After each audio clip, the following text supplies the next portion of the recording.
Hey guys, welcome to another adventure with us, Outdoor Intrigue.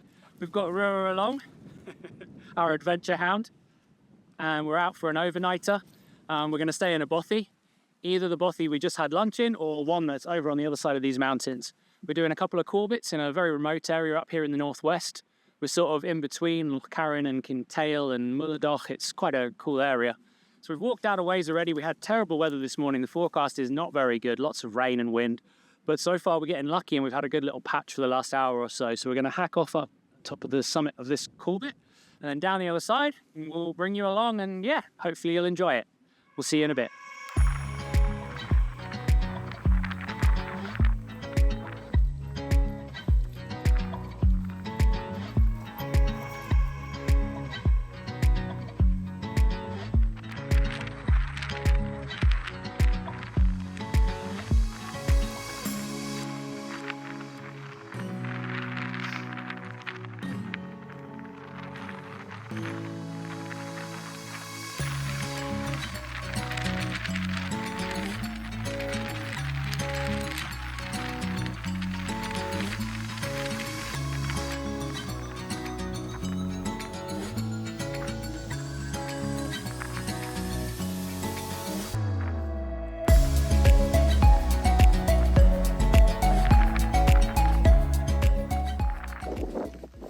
Waterproof's back on again. Okay there, mate. We nearly at this Bothy, not far away. There's the rain coming through.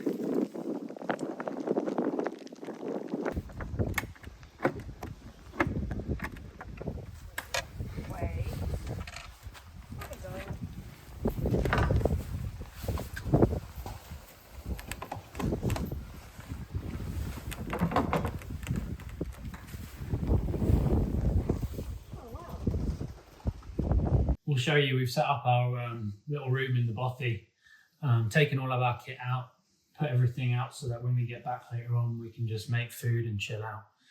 So yeah, it's a really nice space, really great job that the NBA have done with this Bothy, redoing lots of stuff, which is incredible. And now we're going to head out and take a look at this Corbet that's back behind the Bothy. So we came up over one Corbet, down here, and then have a look at this one out here. It's just coming up for 4 o'clock, so we'll see how we go with time, but yeah, hopefully all good. Ruadh's looking a little bit tired, but not too bad. He never runs out of energy, to be honest. Yeah, I'll let Meggie show you this little setup. Ruadh's sleeping bag.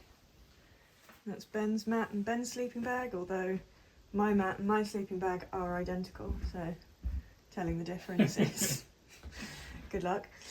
And dinner lined up, ready to go for when we get back. Crisps to snack on whilst we wait for food to rehydrate.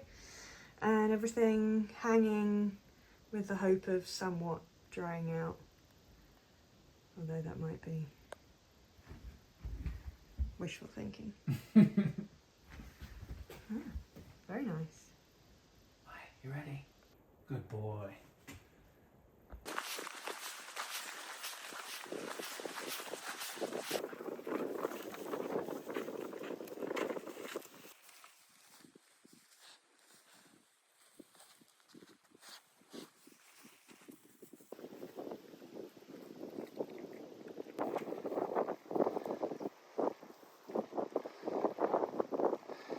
We've been hacking straight up this hillside. Whew.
we're back at the Bothy, which is good because we're knackered and we're relaxing.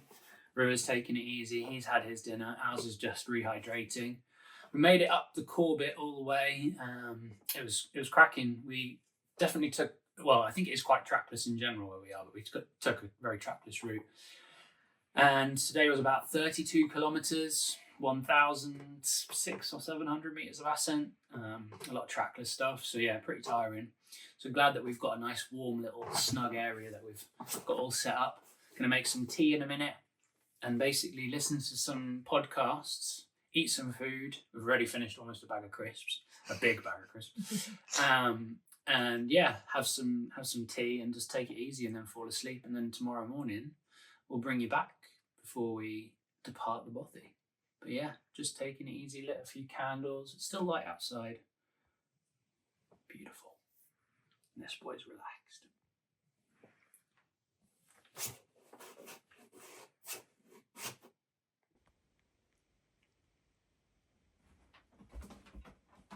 Lolly toe, a lolly toe. Yeah, Oh, lolly, so lovely. that's nice. You got your So towel. nice. You got your towel there. Oh wow, up close. Coffee's ready. Maggie's eating the breakfast bar. I've got a couple of bars here. And for gear nerds like me who might be interested, I'm using a little setup. It's the Soto Windmaster stove, which is probably the best standalone stove you can get, really, or definitely one of. Which I've had for years. It's actually my second one because the first one I actually did manage to destroy over many years. And then I've been using heat exchanger pots because I do find that they just obviously save you a lot of fuel and take a lot less time. So this one, really cheap on Amazon from Fire Maple. I'll have to put the name in the description because I've forgotten it for the second. I think it's the Petrel, spelt weird, Petrel pot.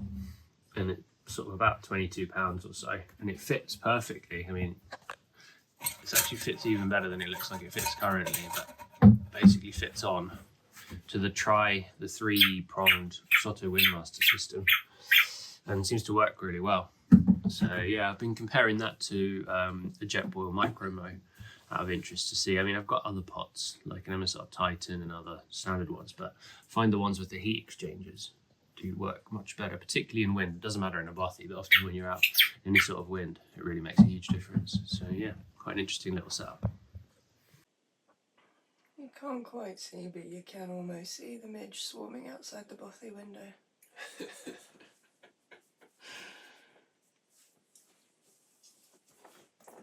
It's going to be fun to go out into. There you go. Now you can see them swarming.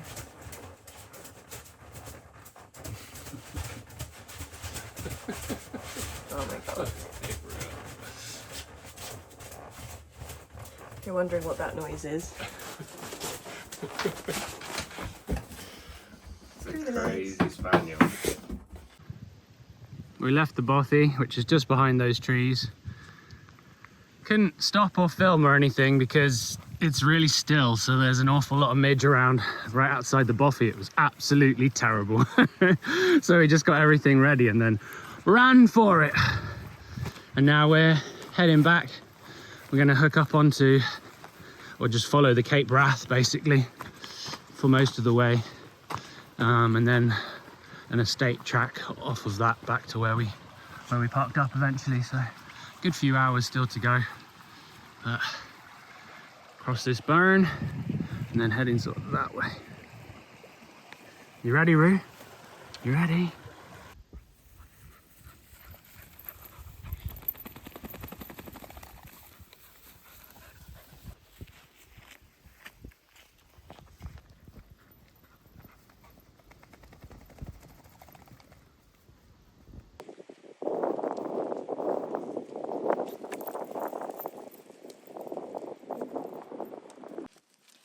And that's almost us done. We've got about 7k left on a really nice, easy track that just goes all the way downhill back to the car.